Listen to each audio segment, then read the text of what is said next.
शिपाई जे देतात ते तो देव लादतो देव हा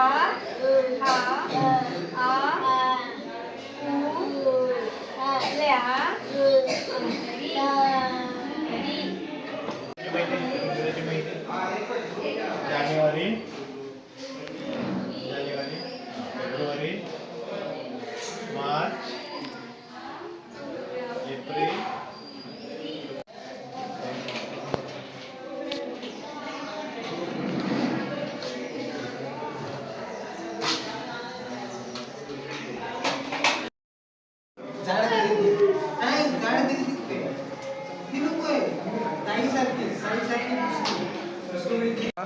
या शाळेची स्थापना संस्थेची स्थापना रेखाताई गायकवाड शिरोडा माऊली महिला मंडळ म्हणून आहे. महिला मंडळाने स्थापना केली, ती शाळा ओपन केली.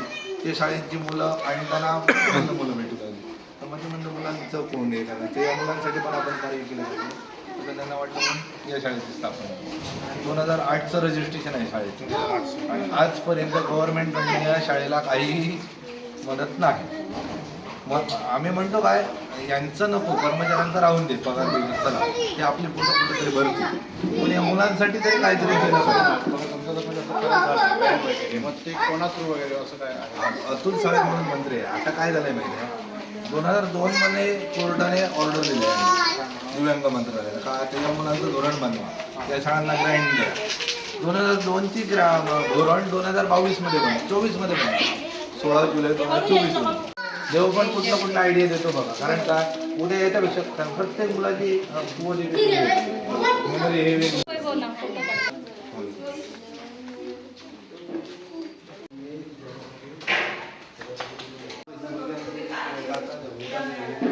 सिंगल बेड करून अशी झोपतात.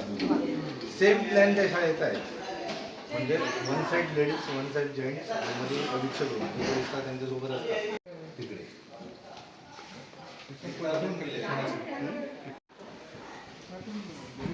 अशीच होय मुली अशा झोपतात त्यांना पण टी व्ही आहे इथे बघू शकता.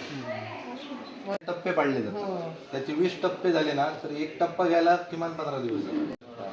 तर त्याची बैठक व्यवस्था पण अशी असते मध्ये शिक्षक असतो पुन्हा काय उचललं तर हात पोचला पाहिजे असं असतं. त्याच्यामुळे मुलांना म्हणजे आम्हाला पण वेळा पाडलंय मुलांनी मारलंय.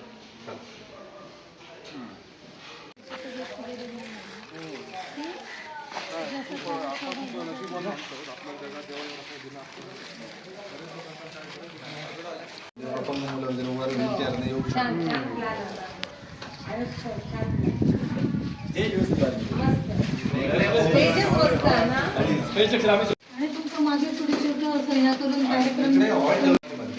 इथं हॉल ठेवलाय म्हणजे मुलांना थोडं प्री ओकेशनल स्किल वगैरे शिकवता पण येईल.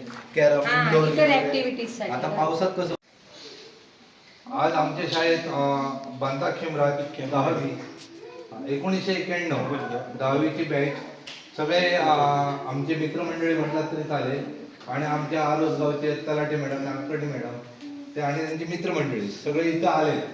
त्याच्यामुळे आधी त्यांचं टाळ्यामधून स्वागत करा. पड आहे पण 54 मुलं आणून इथं त्यांची देखभाल होत नाही कारण त्यांना पुरेसे कर्मचारी इथं नाहीत म्हणजे ते भरले तर त्यांना पगार देणे शक्य नाही. आता आम्ही इथं स्टाफ आहे ते मानधनावर इथं रुजू आहोत. आम्हाला 5,000 रुपये मानधन आहे पण ते पण जेव्हा शक्य होतं संस्थेला त्यावेळी आम्हाला देतात. आता ते आपल्या इमारतीचं काम असल्यामुळे आम्हाला 1 वर्ष झालं 1 रुपया कुठल्याही कर्मचाऱ्यांनी मागितलं नाही कारण मुलांची सोय व्हावी ती इमारत लवकर पूर्ण व्हावी आणि ती मुलं त्या इमारतीत जावी म्हणून याच्यासाठी प्रयत्न चालू आहे. तर जेणेकरून ते आपल्या इथं काय शिकवलं जातं मुलांना, संडास, त्याला स्वतःचे कपडे स्वतः परिधान करणे, संडास लपी झालं तर सांगणे, नाही झालं तर त्याला आम्ही मॅनेजमेंट करतो, टाइम मॅनेजमेंट. त्याला 1-1 तासाने दररोज संडासमध्ये नेऊन ठेवायचं. त्याला करून अगर नको बोलू, मग त्याला सवय झाली काय गेलं पाहिजे, मग 2 तासांनी, मग एक हळूहळू 4 तासांनी नेलं तर त्याला झालं तर तो करतो, नाही तर तो सांगतो नको जाऊ, नाही झालं. हे टाइम मॅनेजमेंट. आम्हाला त्यावेळी 50,000 रुपये मदत केली. ती मदत आम्ही लगेच आणून त्या इमारतीचे ग्रिल मारायला दिले. इथंच आहे तो ग्रिलवाला. ते लगेच ते पैसे काढून लगेच बाहेरच्या बाहेर त्याला दिले, कारण त्याने कधी 65,000चं बजेट सांगितलं काढला. तर ते पैसे त्याला 50,000 पेड केले. मग बसवले आणि हळूहळू आम्ही पुढचे पैसे दिले. असं शाळा आहे. मला ग्रामपंचायतला आरुस्कर पण सांगायचे आमच्या शाळेला जरा येऊन मॅडम भेट द्या, तुम्हाला बरं वाटतं. पण योगायोग आला नाही. पण मागच्या वर्षी ज्यावेळी ह्याचं शेड्यूल लागलं आम्हाला, कास्ट सर्टिफिकेटचं आणि उत्पन्नाच्या दाखल्याचं ज्यावेळी शेड्यूल लागलं, त्यावेळी मुद्दाम इथे यायचा मला हे मिळाला, संधी मिळाली. आणि ह्या मुलांशी थोडंफार बोलायची संधी मिळाली त्यावेळेला. पण त्यावेळी घाई होती आणि आता त्यावेळी संख्या जरा कमी होती, आता जरा संख्या जास्त आहे. आणि त्यानंतर मग एक आपलं राज्यस्तरीय एक शेड्यूल हे झालं आपलं मळगावला कॅम्प झाला. त्या कॅम्पमध्ये सुद्धा ही आमची सगळी मुलं उपस्थित होती. चांगल्या तऱ्हेचं त्यांनी तिथे सादरीकरण पण केलेलं होतं. पण बोलण्यासारखं म्हणजे याच्यासारखंच करतात. पण खरोखर आम्ही बोलणारी आणि ही न बोलणारी यांची सेवा आणि यांची जे तुम्ही यांना शिकवता हे फार मोठं योगदान आहे शिक्षकांचं सुद्धा. आणि एवढ्या तुटपुंज ह्याच्यामध्ये आपण सेवा देत आहे या मुलांना. खरोखरच आपलं कार्य आणि काम वाखाणण्याजोगं आहे. कमी तिथे आम्ही थोडक्यात कसं आहे, ह्या आमच्या ह्या बॅचनी एक फुल ना फुलाची पाकळी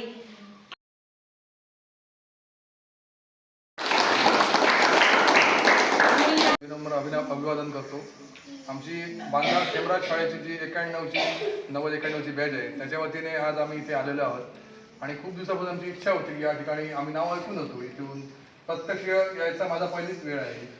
तर हे जे कार्य आहे ते महान कार्य आहे. जनसेवा ही ईश्वर सेवा आहे. आणि अशा व्यक्तींची सेवा करणं हे खूप कठीण गोष्ट आहे, त्यांना हँडलिंग करणं वगैरे.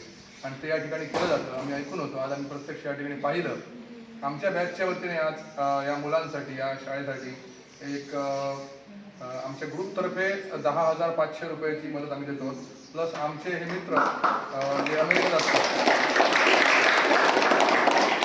शंकर विजय सावंत यांनी स्वतः वैयक्तिक आणखी 10,500 दिले. त्यामुळे आम्ही आज तुम्हाला या शाळेला 21,000 रुपयाची मदत या ठिकाणी अर्पण करत आहोत. त्याचप्रमाणे एक तांदूळ पिशवी आणि काही खाद्यपदार्थ, पीठ वगैरे तेल आणि आणले ते पण आम्ही तुम्हाला प्रदान करतो. तर मी तुमच्या कार्याला वंदन करतो आणि तुमच्या पुढील वाटचालीस शुभेच्छा देतो. मॅडम अशोक बोलल्याप्रमाणे एकदम खूप आम्हाला बरं वाटतं की आम्ही ते आलो आणि तुम्ही जे डे टू डे करता ते आम्हाला की थोडा वेळ बघायला मिळालं. आणि आमचे डोळे बऱ्यापैकी, माझे स्वतःचे डोळे ॲटलीस्ट चांगल्या प्रकारे भरून आल्या.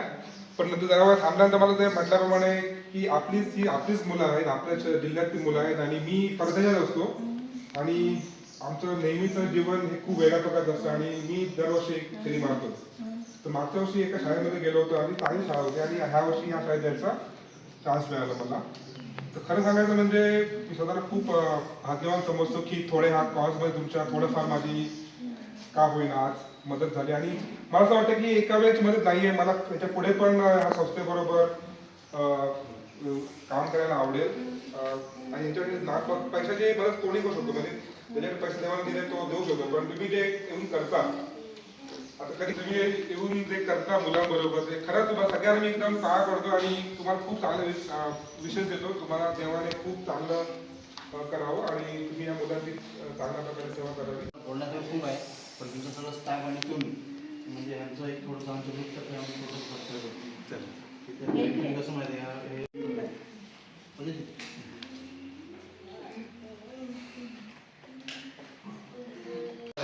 म्हणून आमच्या मॅडमचं पण कार्य वाखाणलं आहे. त्यांच्यासाठी एकदा काढा तर ते पापात मोजलं जात नाही, कारण ते त्यांना समजत नाही आपण काय करतोय त्याच्यामुळे. आणि यांची सेवा आपल्याकडनं होते म्हणजे आपण कुठंतरी आपण पण मोक्षाच्या वाटेवर आहोत असं म्हटलं तरी काय कमी होणार नाही. त्याच्यामुळे आमच्याकडनं जेवढं होतं या मुलांसाठी तेवढं आम्ही करतोय. तुम्ही इथं आलात, तुम्ही पण आमच्या या कार्याला हातभार लावलात. तुम्हाला याच्या पुढे पण असाच योगायोग येत राहू दे त्या मुलांना हातभार लावण्याचा, अशी मी ईश्वरचरणी प्रार्थना करतो.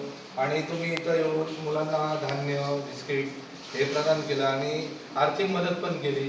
त्याच्यामुळे मी आमच्या स्टाफतर्फे, आमच्या दोन्ही शाळांतर्फे, आमच्या अध्यक्षांतर्फे मी आपले आभार मानतो. धन्यवाद.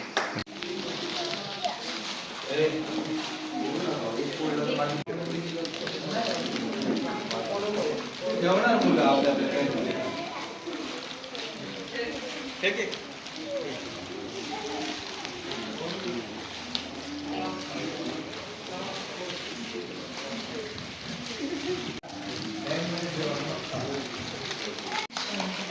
जा कोणाला